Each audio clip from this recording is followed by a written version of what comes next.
deal. When they made the Iran deal, what they should have done is included Syria. When I say should have, before giving them Iran $150 billion and $1.8 billion in cash, they should have made a deal that covered Yemen, that covered Syria, that covered other parts of the Middle East where Iraq is involved, where Iran is involved. They didn't do that. As we drive these ISIS killers from Syria, it is essential that the responsible nations of the Middle East step up their own contributions to prevent Iran from profiting off the success of our anti-ISIS effort.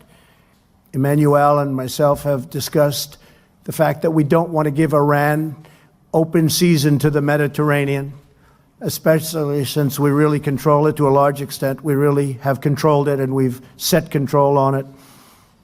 The countries that are there, that you all know very well, are immensely wealthy. They're going to have to pay for this. And I think the President and I agree very much on that. And they will pay for it. They will pay for it. We've spoken to them. They will pay for it. The United States will not continue to pay. And they will also put soldiers on the ground, which they're not doing. And we will, in fact, bring lots of people home. We will have a strong blockage to the Mediterranean, which to me is very important.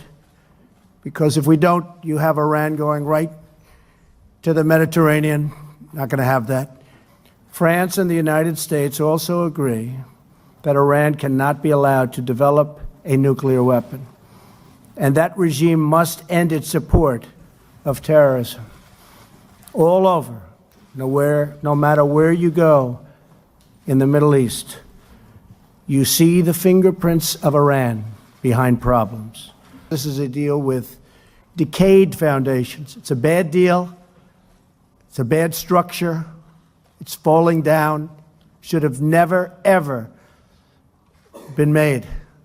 I blame Congress. I blame a lot of people for it. But it should have never been made.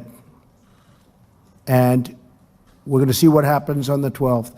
But I will say, if Iran threatens us in any way, they will pay a price like few countries have ever paid.